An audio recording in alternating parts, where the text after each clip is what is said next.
Video को शुरू से लेकर के अंत तक देखिएगा। ये जो है निर्माण बैच का फाउंडेशन क्लास है, मात्रक एवं मापन का आज लास्ट क्लास है। ठीक है, कल हम लोग कहाँ तक कर लिए थे, आइए उससे आगे हम लोग देखते हैं कल कहाँ तक किए थे हम लोग।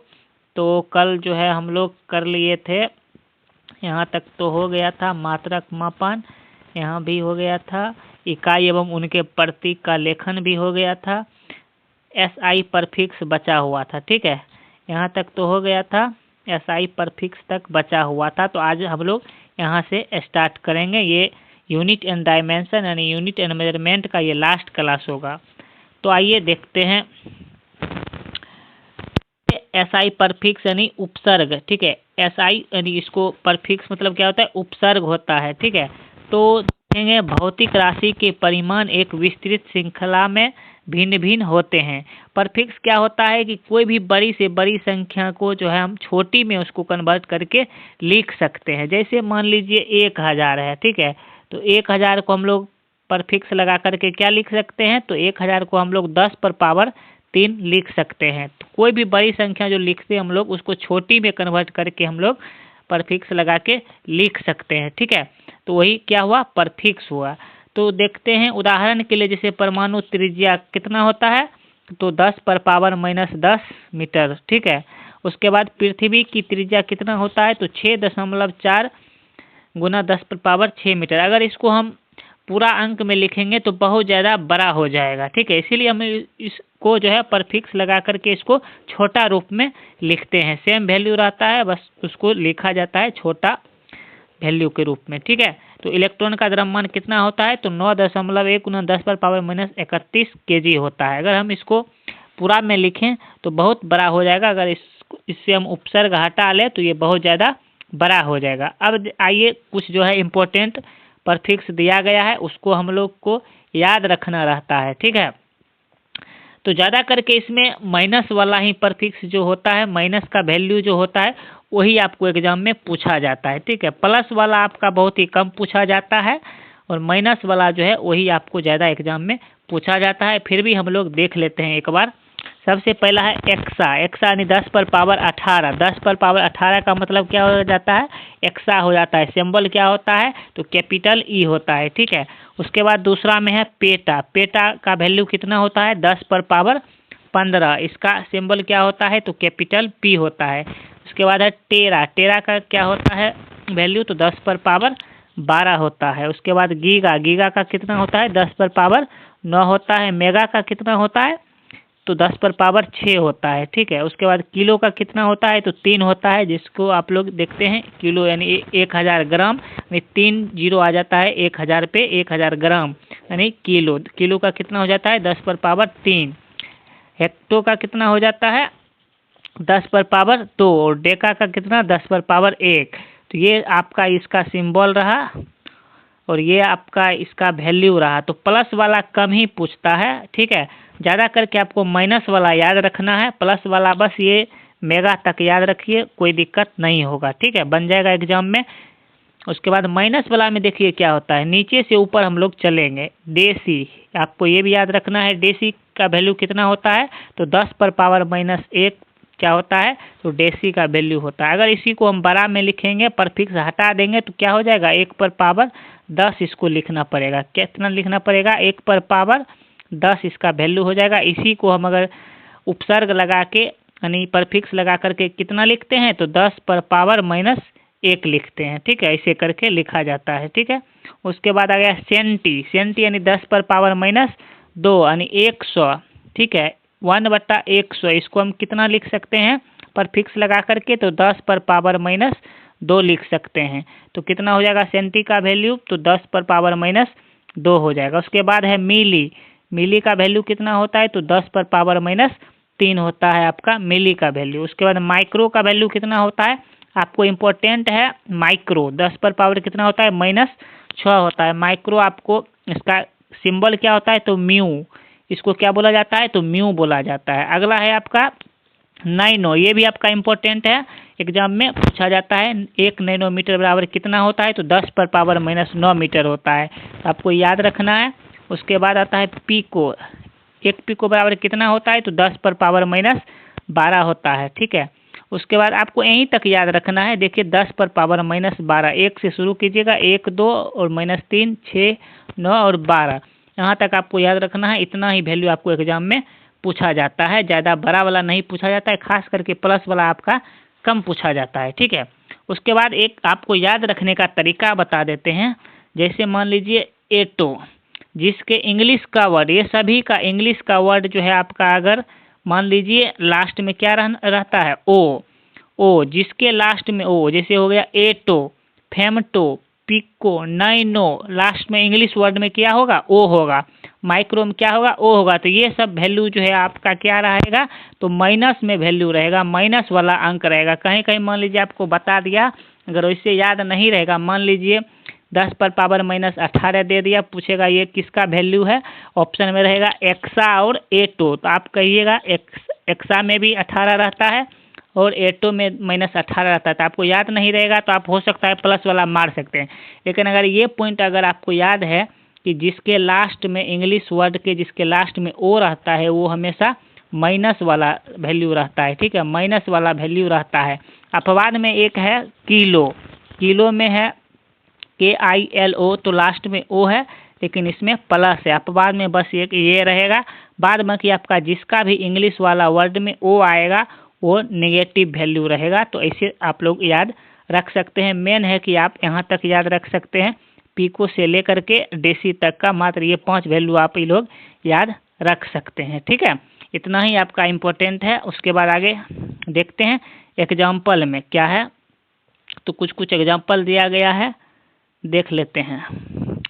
यहाँ देखिए क्या है, एग्जाम्पल इसका मतलब क्या हो गया, तो 10 ई, सिंबल क्या हो गया ई, उसके बाद एम, मीटर। तो 10 ई मतलब यानी 10 एक्सामीटर बराबर कितना होता है। तो जैसे हम बताए ना कि बड़ा वैल्यू को छोटा करने में लिखने के लिए उपसर्ग का प्रयोग किया जाता है, परफिक्स का प्रयोग किया जाता है, वही यहाँ पे एग्जाम्पल में बताया गया है कि 10 एक्सा मीटर बराबर कितना होता है। तो 10 गुना एक्सा का वैल्यू क्या होता है, तो 10 पर पावर 18 होता है, ठीक है। एक्सा का वैल्यू क्या होता है, तो 10 पर 18 होता है। तो 10 गुना 10 पर पावर 8 मीटर हो जाएगा। मीटर यानी क्या हो जाएगा, 100। तो ये हो जाएगा। उसके बाद जो है आपका क्या है, ये देखिए यहाँ पे है ना 10 एक्सा, अगर ये देंगे तो यहाँ पे 10 गुना 10 पर पावर 8 जो है, यहाँ पे ये क्या है, गलत लिखा हुआ है, ठीक है। ये नोट्स में कुछ जगह पे है जो आपका गलत लिखा गया है। 10 गुना 10 पर पावर 8 नहीं होगा, ठीक है। 10 गुना 10 पर पावर 8 नहीं होगा, क्या है कि एक्सा का वैल्यू कितना होता है, तो 10 पर पावर 18 होता है, 18 होना चाहिए, ठीक है। अगला देखते हैं 2 नंबर में 4 पी न्यूटन, यानी इसका मतलब हो गया 4 पेटा न्यूटन बराबर कितना होता है। तो 4 गुना पेटा का मान कितना होता है, तो 10 पर पावर 15 होता है। तो 4 गुना 10 पर पावर क्या हो जाएगा, 15 न्यूटन हो जाएगा। उसके बाद 3m यानी 3 मीटर, 3 मीटर को परफिक्स में क्या लिखेंगे, तो 3 मीटर क्या होता है, तो 300 सेंटीमीटर डायरेक्ट हम सभी लोग जानते हैं। ये क्या हो जाएगा, 300 सेंटीमीटर हो जाएगा। 3 मीटर, 1 मीटर बराबर कितना होता है, तो 100 सेंटीमीटर होता है, ठीक है। तो पहला जो है 10 एक्सा मीटर बराबर 10 गुना 10 पर पावर 8, वहाँ पे 10 पर पावर यहाँ पे 18 होना चाहिए, ये गलत लिखा हुआ है नोट्स में, ठीक है। क्लास नोट्स में सर का गलत लिखा हुआ है। उसके बाद अगला आते हैं 8 म्यू मीटर बराबर कितना होता है, ठीक है। 8 म्यू मीटर, तो म्यू यानी माइक्रो, म्यू यानी माइक्रो, तो माइक्रो का वैल्यू कितना होता है, तो 10 पर पावर -6 होता है। तो 8 म्यू मीटर बराबर यानी कि 8 गुना 10 पर पावर -6 मीटर होता है, ठीक है। इसी तरह जो है ये सब आपका दिया गया है। इतना इम्पोर्टेंट नहीं है लेकिन आपको जानना जरूरी है, ठीक है, जानकारी रखना आपको जरूरी है। जैसे 7 ml यानी 7 मिलीलीटर, तो 7 गुना 10 पर पावर मिली का मान कितना होता है, तो -3 होता है। तो उसको जो है परफिक्स में इस प्रकार से हम इसको लिख सकते हैं। ये सिंपल हो गया और ये परफिक्स लगा के हो गया। पहला जो सब दिया गया है ये सब क्या हो गया, तो परफिक्स का वैल्यू हो गया, ठीक है, उपसर्ग का वैल्यू हो गया। इसी को बड़ा में हम इस तरह से लिख सकते हैं, ठीक है। आइए आगे देखते हैं हम लोग कुछ महत्वपूर्ण प्रायोगिक इकाइयाँ। ये तो हम कल बता दिए थे, ठीक है, कल तो ये बता दिए थे, लेकिन फिर भी आप लोग याद रख लीजिएगा। 1 एंगस्ट्रम यूनिट बराबर कितना होता है, तो 1.496 गुना 10 पर पावर 11 मीटर होता है, या 1.5 गुना 10 पर पावर 11 मीटर, 1.5 भी इसको कह सकते हैं। उसके बाद 1 लाइट ईयर बराबर कितना होता है, तो 9.46 गुना 10 पर पावर 15 मीटर होता है। आप लोग याद रखिएगा, ये तो इसे कल पढ़ा दिए थे, यहाँ पारसेक तक हो गया था, ठीक है। उसके बाद जो है यहाँ तक देख लेते हैं। छोटी दूरी मापने के लिए ये सेम जो अभी ऊपर में बताए थे, 1 माइक्रोन बराबर 10 पर पावर -6, 1 एंगस्ट्रॉम बराबर 10 पर पावर -10 मीटर होता है, 1 फेम्टो यानी 1 फर्मी बराबर 10 पर पावर -15 मीटर होता है। ये तो ऊपर में अभी बता चुके थे। लंबाई मापने के लिए 1 यार्ड बराबर कितना होता है, तो 36 इंच होता है, 1 फुट बराबर 12 इंच होता है, 1 इंच बराबर 2.54 सेंटीमीटर होता है। तो ये सब तो ऊपर में बता दिए थे, कोई दिक्कत नहीं है, ठीक है। आइए मेन रूप से आज का जो क्लास है यहाँ से स्टार्ट करते हैं। विमा, विमा क्या है, तो भौतिक राशि को व्युत्पन्न मात्रक निकालने के लिए मात्रकों पर जो घातें लगानी पड़ती है उन्हें हम उस राशि को बीमा कहते हैं, ठीक है। जो घात, जो सिंबल के द्वारा हम जो वैल्यू के द्वारा ऊपर घात लगाते हैं उसी को हम लोग क्या बोलते हैं, विमा कहते हैं। विमा सूत्र क्या है, तो विमीय सूत्र क्या है, तो किसी भी मात्रक की विमा लिखने के लिए इसे वर्ग ब्रैकेट यानी कह सकते हैं हम, बड़ी ब्रैकेट भी इसको बोल सकते हैं, यानी वर्ग ब्रैकेट इस रूप में लिखा जाता है, ठीक है। जैसे द्रव्यमान की विमा लिखने के लिए हम क्या करते हैं, बड़ी ब्रैकेट अंदर m लिखा जाता है, वैसे ही लंबाई को लिखने के लिए हम ब्रैकेट l लिखते हैं। उसके बाद उसी प्रकार हम समय की विमा लिखने के लिए ब्रैकेट बड़ी कैपिटल T लिखा जाता है, ठीक है। तो ये क्या है, तो विमा होता है, ये बीमा के रूप में लिखा जाता है, ठीक है। उसके बाद देख लेते हैं हम विमा किससे हम लिख सकते हैं। तो बीमा जब तक आपका कोई भी राशि का सूत्र नहीं पता रहेगा तब तक आप उसका बीमा नहीं लिख सकते हैं। खास करके व्युत्पन्न जो भी राशि है वो सबका आपको जो है फॉर्मूला याद रखना रहता है। अगर फॉर्मूला याद है तो आप लोग तुरंत उसका बीमा निकाल सकते हैं। जैसे मान लीजिए बल बराबर क्या होता है, तो द्रव्यमान गुने त्वरण होता है। F बराबर क्या होता है, ma। द्रव्यमान गुने वेग में त्वरण क्या है, तो वेग में परिवर्तन बटा समय। तो फॉर्मूला क्या हो गया, द्रव्यमान गुने त्वरण। तो यहाँ पे द्रव्यमान गुना विस्थापन, तो केजी का क्या हो जाएगा, यहाँ पे है द्रव्यमान मास, तो 1 हो जाएगा। ऊपर में क्या है कि केजी ऊपर में है, नीचे वाला वैल्यू को जब हम ऊपर में लिखेंगे तो माइनस में लिखा जाता है, आप सभी को पता होना चाहिए, ठीक है। नीचे वाला कोई भी वैल्यू को तो T-2 जो यहाँ आप लोग देख रहे हैं, यही समय इंटू समय, यानी इसका क्या लिखा जाएगा, टाइम का T लिखा जाएगा। तो यही दोनों T जो है यहाँ पे T गुना T ऊपर जाएगा तो यहाँ पे माइनस में लिखाएगा। जैसे आप लोग यहाँ पे देख सकते हैं, यहाँ पे डायरेक्ट दिया गया है। द्रव्यमान का क्या हो जाएगा, मास, तो m इंटू एल बटा T इंटू टी। तो इसी का m1 L1 और T-2 होगा, और इसको बड़ी ब्रैकेट में हम लिख देंगे तो यही इसका क्या हो जाता है, बीमा हो जाता है। इसी को हम क्या बोलते हैं, तो किसी भी राशि का बीमा कहते हैं। इसी प्रकार से आपका लिखा जाता है, ठीक है। आइए आगे बढ़ते हैं। अब देखेंगे महत्वपूर्ण भौतिक राशि के विमीय सूत्र, थोड़ा सा देख लेते हैं हम लोग। वैसे आपको आगे के चैप्टर में जब पढ़ेंगे पर्सनल तो वहाँ पे आपको अच्छे से हम बता देंगे। क्षेत्रफल, जैसे आपको अगर सूत्र याद है तो आप लोग तुरंत निकाल सकते हैं। क्षेत्रफल क्या होता है, लंबाई गुना चौड़ाई, यानी L इंटू बी। इसका इकाई क्या होता है, तो मीटर स्क्वायर। तो मीटर स्क्वायर होता है तो इसमें क्या आएगा, तो मीटर यानी लंबाई लेंथ आएगा, तो सिर्फ इसमें क्या हो जाएगा, L स्क्वायर। अगर m नहीं, मास कुछ नहीं है तो 0 लिख सकते हैं। अगर t भी कुछ नहीं है तो आप लोग 0 लिख सकते हैं, या आप लोग बड़ी ब्रैकेट और लंबाई का स्क्वायर करके l का लेंथ का ऐसे भी आप लोग लिख सकते हैं। लेकिन अगर हम m लिखते हैं जो उसमें नहीं दिया गया है तो उसको हम 0 लिख सकते हैं, कोई दिक्कत नहीं है। उसी प्रकार आयतन क्या होता है, लंबाई गुना चौड़ाई गुना ऊंचाई होता है सूत्र। और इसका इकाई मेन है कि अगर सभी का अगर आपका इकाई मालूम है तो आप लोग आसानी से विमीय सूत्र लिख सकते हैं। तो इसमें भी आपका मास नहीं है, टाइम नहीं है, इसमें क्या है, तो सिर्फ लेंथ है यानी लंबाई। तो इसका क्या होता है, L3 आप लोग लिख देंगे बड़ी ब्रैकेट में, ठीक है। मीटर है तो मीटर का क्या होगा, लंबाई, ठीक है। उसके इसी प्रकार आप लोग जो है सारे को सारे लिख सकते हैं। जैसे आपका चाल का इकाई क्या हो जाता है, मीटर प्रति सेकेंड। तो यहाँ पे मीटर दिया गया है तो यानी लंबाई दिया गया है लेंथ, तो L1 देंगे, और समय का आपका -1 होगा। तो T-1 देंगे, ठीक है। इसी प्रकार आप लोग लिख सकते हैं।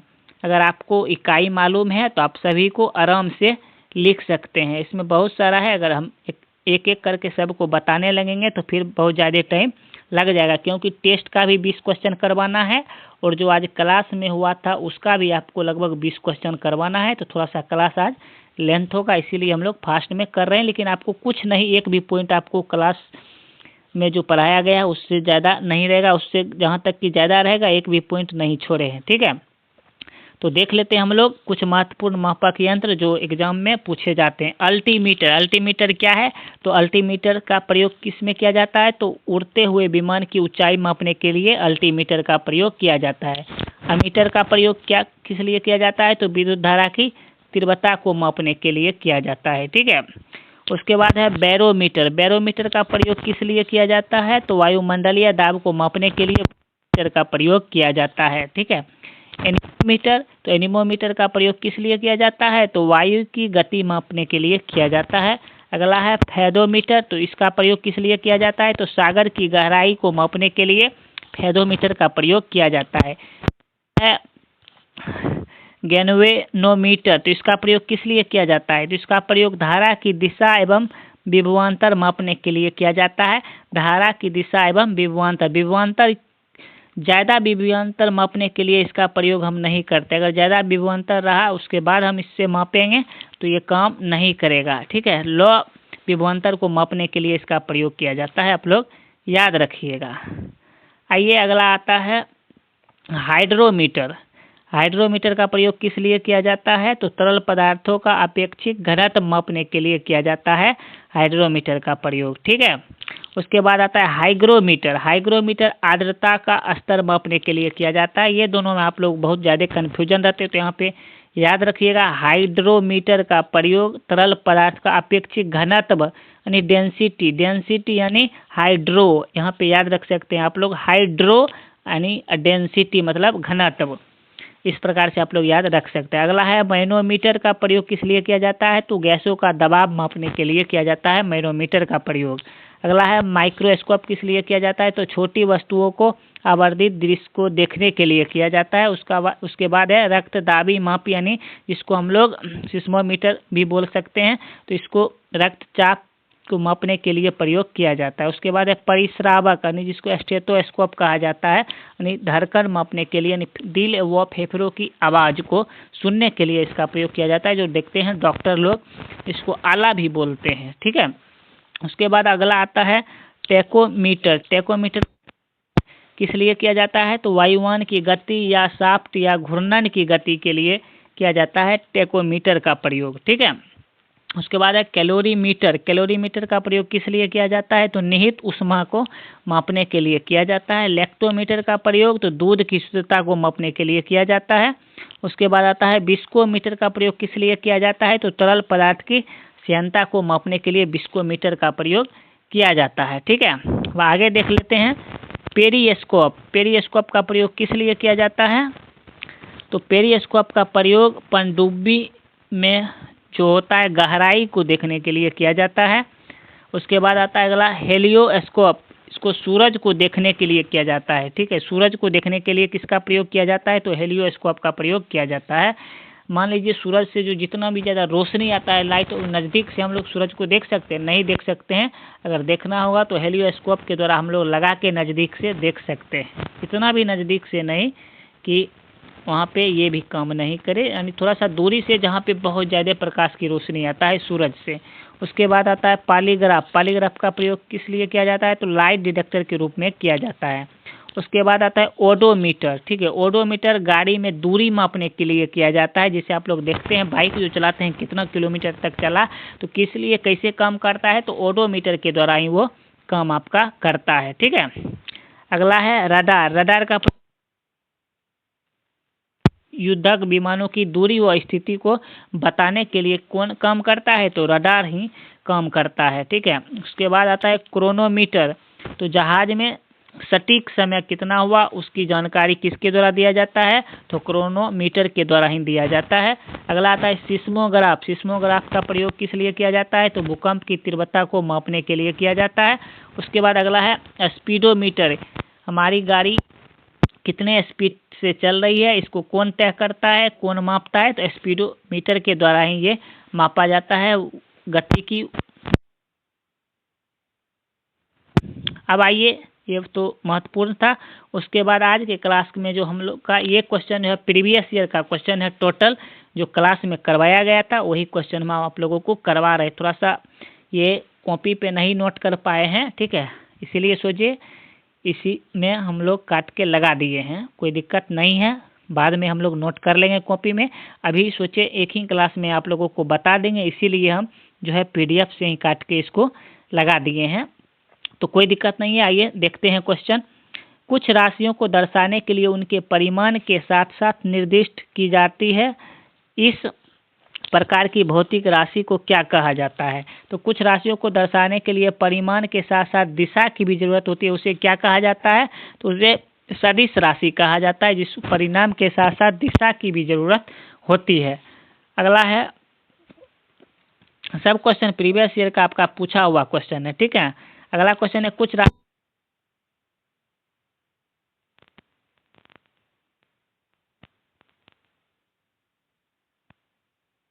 टोटल लग रहा है एक ही क्वेश्चन आ गया है क्या? आगे नहीं बढ़ रहा है।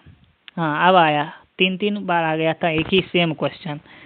चलिए अब आगे आया, इनमें से कौन सा पद्धति में मोल का प्रतीक है? मोल का प्रतीक कौन सा है? तो पदार्थ की मात्रा, इसका ऐसा ही मात्रा क्या होता है? तो मोल होता है। मोल का प्रतीक कौन हो जाएगा? MOL, बी हो जाएगा, ऑप्शन नंबर बी का बिल्कुल राइट हो जाएगा, ठीक है।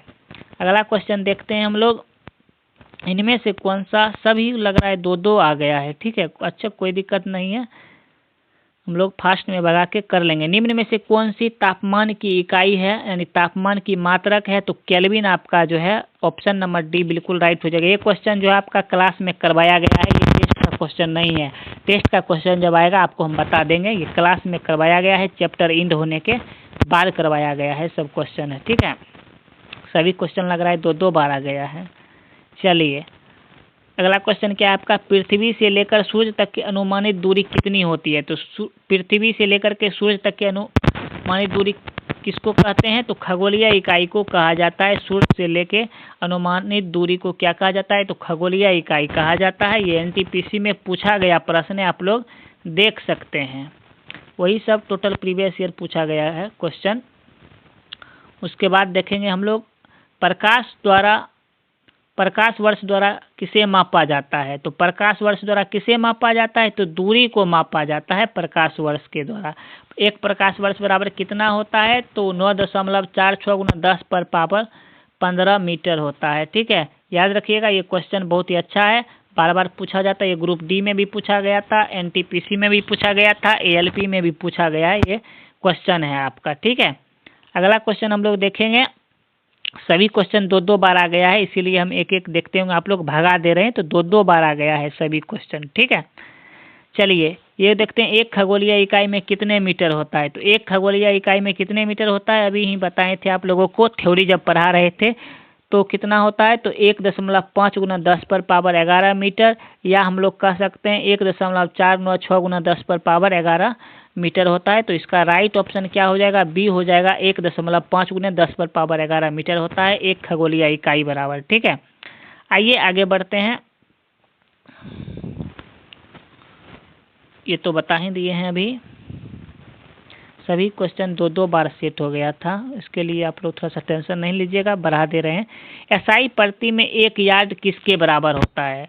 तो अभी थ्योरी में हम लोग बताए थे 1 यार्ड बराबर कितना इंच होता है, कितना सेंटीमीटर होता है, कितना मीटर होता है, थ्योरी में हम लोग आपको बता चुके थे, ठीक है। तो 1 यार्ड बराबर कितना होता है? तो 1 यार्ड बराबर जो है आपका 91.44 सेंटीमीटर आपका 1 यार्ड बराबर होता है। अगर मान लीजिए किसी को मीटर को सेंटीमीटर में बदलना है तो उसको 100 से गुना कर दीजिएगा। अगर मीटर को जो है सेंटीमीटर में बदलना है तो 100 से गुना कर दीजिएगा। अगर सेंटीमीटर को मीटर में बदलना है तो 100 से भाग दे दीजिएगा, ठीक है। अगर मीटर में बदलना है तो 100 से भाग दे दीजिएगा। तो 91.44 मीटर होता है, तो इसको 100 से भाग दे दीजिएगा तो सेंटीमीटर में आ जाएगा। तो कितना हो जाएगा? 0। देखिए यहाँ पे भाग दिया गया है, तो आपका ऑप्शन नंबर ए आपका बिल्कुल सही हो जाएगा। और याद रखिएगा, अगर आपको पूछ देगा एक कितना इंच होता है, तो 1 यार्ड बराबर आपका जो है कितना होता है, 1 यार्ड बराबर जो है आपका 3 फीट होता है। ठीक है, 1 यार्ड बराबर 3 फीट होता है। अगर इंच में पूछे तो 1 यार्ड बराबर आपका जो है 36 इंच होता है। ठीक है, 1 यार्ड बराबर आपका जो है 36 इंच होता है। ठीक है, और 36 इंच होता है 1 यार्ड बराबर, तो 36 इंच बराबर कितना हो जाएगा, तो लगभग 0.9144 आपका जो है इतना आपका मीटर हो जाएगा। 1 यार्ड बराबर इतना मीटर हो जाता है। इसीलिए 1 यार्ड बराबर अगर फीट में याद रखना है तो 3 फीट रखना है याद, अगर इंच में रखना है तो आपको जो है 36 इंच रखना है याद। ठीक है, चलिए आगे बढ़ते हैं हम लोग। कहाँ चला गया PDF? चलिए थोड़ा सा, हाँ अब आ गया क्वेश्चन, कोई दिक्कत नहीं है, भाग गया था। गैलन सामान्यतः इस्तेमाल किया जाता है, तो गैलन किस चीज़ के प्रयोग में इस्तेमाल किया जाता है, तो आयतन की माप के लिए गैलन का इस्तेमाल किया जाता है। ठीक है, याद रखिएगा, आयतन की माप के लिए जो है आपका गैलन का इस्तेमाल किया जाता है। ठीक है, अब आइए देखिए ये क्वेश्चन जो सब थ्योरी पर अगर आप लोग अच्छे से ध्यान दिए होंगे तो आप लोगों को पता होगा 1 माइक्रोन बराबर कितना होता है। तो 1 माइक्रोन बराबर कितना होता है, तो 10⁻⁻6 मीटर होता है। ठीक है, 10⁻⁻6 मीटर होता है। उसके बाद देखिए यहाँ पे भी आपको दिया गया है मीटर को सेंटीमीटर में, यहाँ पे तो सेंटीमीटर में बदला गया है, सेंटीमीटर को मीटर में बदला गया है। तो 1 माइक्रोन बराबर 10⁻⁻6 मीटर होता है। तो इसको सेंटीमीटर में बदलने के लिए 100 से गुना कर दिए, तो ये जो है 1 माइक्रोन बराबर 10⁻⁻6 यहाँ पे हो जाएगा, और ये 100 का क्या हो जाएगा, 10⁻2 हो जाएगा प्लस में। तो 10⁻6 प्लस 2 तो क्या हो जाएगा, 10⁻4 हो जाएगा। तो 1 बट्टा नीचे में आ जाएगा 10,000, तो इसको क्या लिख सकते हैं, तो 0.001 हो जाएगा। ऑप्शन नंबर बी आपका बिल्कुल सही हो जाएगा। ठीक है, आइए आगे देखते हैं। बहुत क्वेश्चन आज क्लास में भी करवाया गया था एग्जाम्पल के लिए, ये सब तो एग्जाम्पल में बताए थे सर, वो क्वेश्चन है। ठीक है, सोचिए सभी को आप लोगों को बता देते हैं, जब पूरा क्लास ही बता रहे हैं तो आराम से सभी क्वेश्चन ले लेते हैं। ठीक है, ये तो बता ही दिए थे परफिक्स, उसका वैल्यू, सिंबल। ठीक है, ये तो थ्योरी वाले नोट्स में, क्लास नोट्स में हम आपको ये बता ही देते हैं, तो इसीलिए आगे थोड़ा सा बढ़ते जाते हैं हम लोग। ये सब भी आपको बता ही दिए हैं, थ्योरी वाला भी इसमें आ गया, बता ही दिए हैं ये सब। हैंड रिटेन नोट्स में ये सब आपको बता चुके हैं, परफिक्स वाला सभी का सिंबल। ठीक है, डायरेक्ट हम लोग इसमें जो क्वेश्चन होगा उसी को करेंगे, क्या है कि आज का क्लास थोड़ा सा लंबा होगा, पहले ही बता चुके हैं। टोटल क्लास का है आज, और प्लस लास्ट में जो क्लास खत्म होने के बाद जो टेस्ट मिलता है वो टेस्ट है। ठीक है, ये सब भी आपको बता ही दिए हैं। ठीक है, मापक एवं मापक यंत्र किसका किस चीज़ में प्रयोग किया जाता है, ये सब बता ही दिए हैं। गैल्वेनोमीटर विद्युत धारा को मापने के लिए, माइक्रोस्कोप छोटी वस्तुओं को आवर्धित दृश्य देखने के लिए, ये सब तो आपको बता ही दिए हैं। थोड़ा सा आगे बढ़ते हैं, जहाँ से आज का टेस्ट का क्वेश्चन से स्टार्ट करेंगे। ठीक है, टेस्ट का क्वेश्चन से आज स्टार्ट करेंगे। थोड़ा सा ये भी देख लेते हैं, आज का क्लास का क्वेश्चन है ये। ओडोमीटर एक ऐसा उपकरण है जिसका उपयोग गाड़ियों में डैश मापने के लिए किया जाता है, तो दूरी मापने के लिए किया जाता है, कितना किलोमीटर तक गाड़ी चला है वो दूरी इंगित कौन करता है, तो ओडोमीटर करता है। देखिए LP में पूछा गया क्वेश्चन है, टेक्नीशियन में पूछा गया है, ग्रुप D में पूछा गया है, तो आप लोग याद रखिएगा अच्छा से। मापक एवं यंत्र से जो है 1-2 क्वेश्चन आपको कोई भी एग्जाम हो देखने को जरूर मिलेगा। ठीक है, इसीलिए आप लोग याद रखिएगा। उसके बाद देखिए ये क्वेश्चन भी पूछा गया है आपको किस में, तो ये NTPC में पूछा गया है। हाइग्रोमीटर का प्रयोग किस में किया जाता है, तो आर्द्रता को मापने के लिए किया जाता है हाइग्रोमीटर का प्रयोग। आगे देखते हैं, निम्न में से किस उपकरण का उपयोग वायुमंडलीय दाब को मापने के लिए किया जाता है, ये NTPC CBT 2 में पूछा गया है। तो बैरोमीटर का उपयोग किया जाता है वायुमंडलीय दाब को मापने के लिए। ठीक है, बैरोमीटर का प्रयोग किया जाता है। ऑप्शन नंबर D आपका बिल्कुल सही हो जाएगा। आगे देखते हैं, कौन सा यंत्र समुद्र के स्तर से ऊपर की वस्तुओं को देखने के लिए पनडुब्बी में प्रयोग किया जाता है, तो आगे थ्योरी में बता चुके थे, पेरिस्कोप का प्रयोग किया जाता है। ऑप्शन नंबर C आपका बिल्कुल राइट हो जाएगा, NTPC में पूछा गया क्वेश्चन है। ठीक है, बोले ना किसी एग्जाम में आपको जरूर पूछता है एक क्वेश्चन।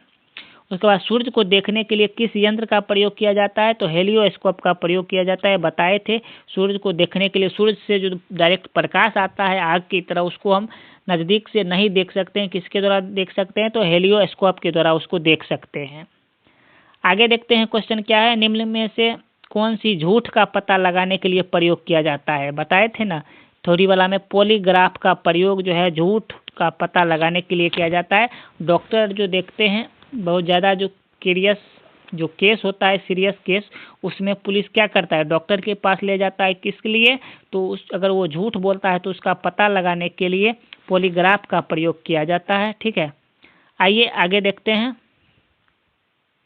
यहाँ से देखिए आज का टेस्ट स्टार्ट हो रहा है। ठीक है, टोटल 20 क्वेश्चन था टेस्ट में। क्लास यूनिट एंड डायमेंशन पूरा आपका खत्म हो गया है। तो 20 जो टेस्ट आज हुआ था उसका क्वेश्चन है। आप लोग भी बताइएगा किनका कितना सही हुआ है।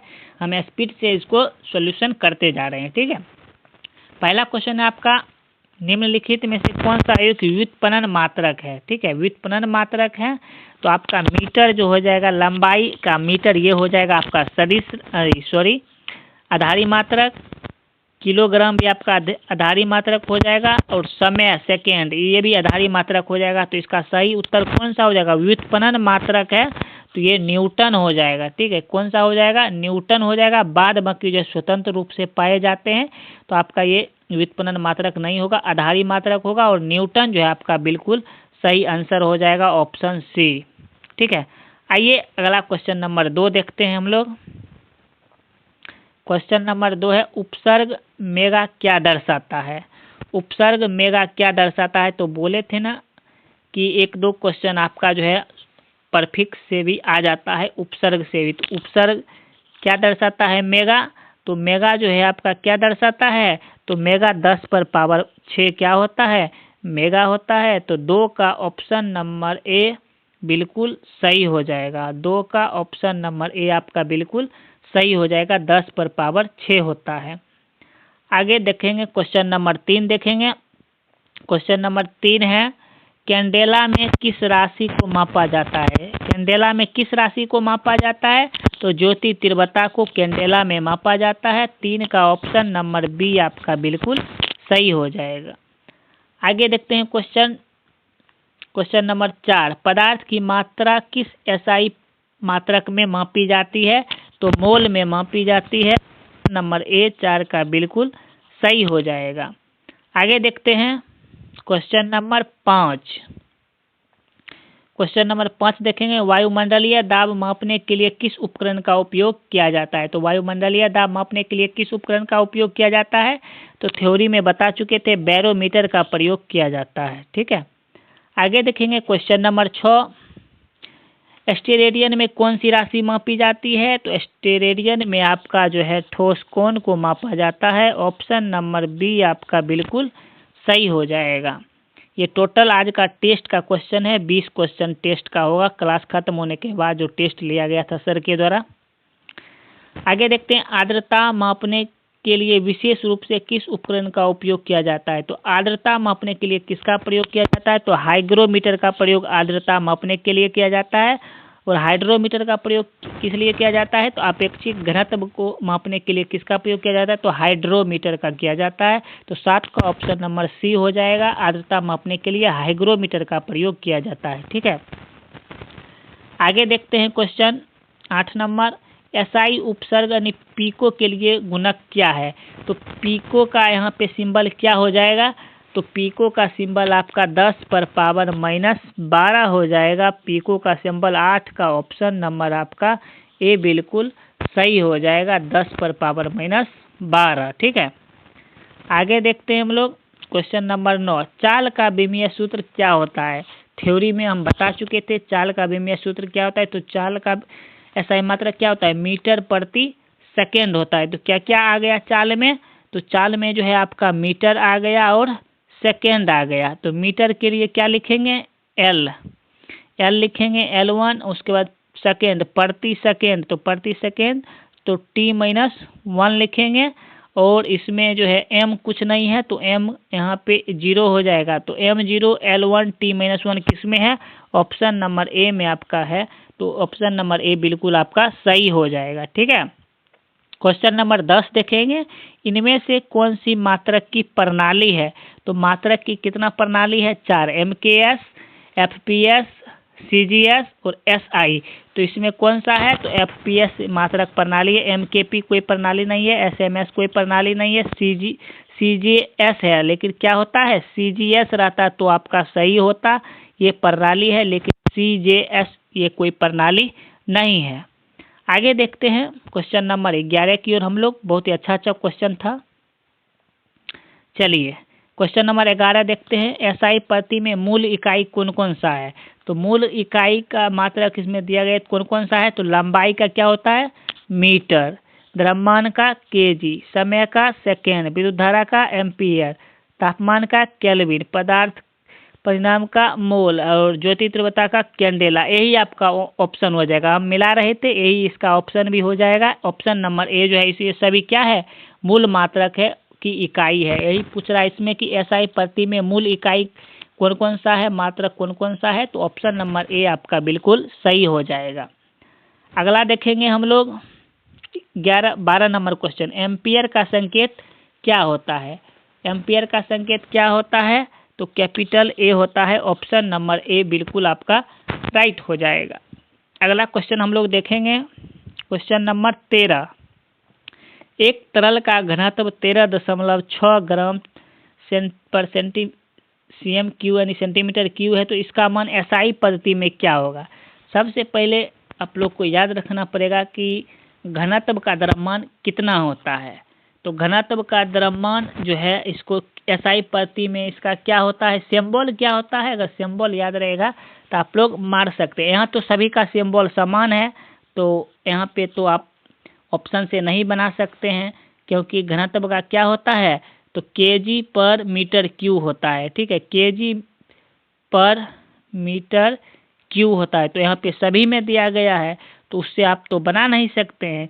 तो 13.6 ग्राम सेंटी है, तो इसके एसआई पद्धति में तो केजी में बदलना है इसको। तो क्या करेंगे? इसको जो है 1000 से गुना कर दीजिएगा। तो 1000 से, वैसे पेन नहीं है मेरे पास, नहीं तो हम पूरा डिटेल्स में बता देते आपको हल करके। ठीक है, हल करके, क्योंकि ये हाथ से लिखते हैं तो पता है कि इसमें लिखने पे नहीं होता है। मोबाइल का छोटा सा स्क्रीन है तो इसमें लिखने में नहीं होता है। तो आप 1000 से इसमें गुना कर दीजिएगा, तो आपका ऑप्शन नंबर सी जो है आपका बिल्कुल सही हो जाएगा। ऑप्शन नंबर सी आपका बिल्कुल सही हो जाएगा। आइए आगे बढ़ते हैं क्वेश्चन नंबर 14 की ओर। 1 माइक्रोन बराबर कितना सेंटीमीटर होता है?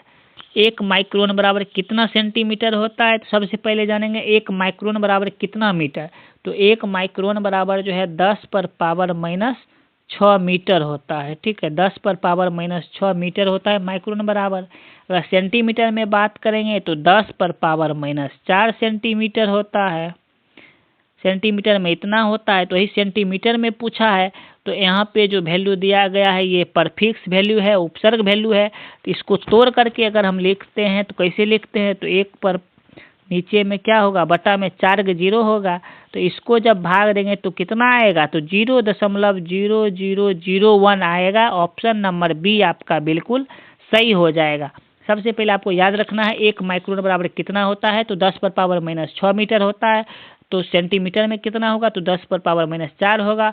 ये उपसर्ग लगा के लिखा हुआ है। अगर उपसर्ग इससे हटाएंगे तो 1 बटा क्या हो जाएगा? 10,000 हो जाएगा। इसको भाग करेंगे तो टोटल वैल्यू जो इसका काट खुद के कितना आएगा? तो 0.0001 आएगा। ऑप्शन नंबर बी आपका बिल्कुल सही हो जाएगा।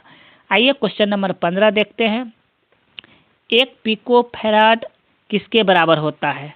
सबसे पहले यहाँ पे आपको पता रहना चाहिए कि 1 पिको बराबर कितना होता है, तब आप ना बनाइएगा। अगर पिको मालूम नहीं है तो कैसे बनाइएगा?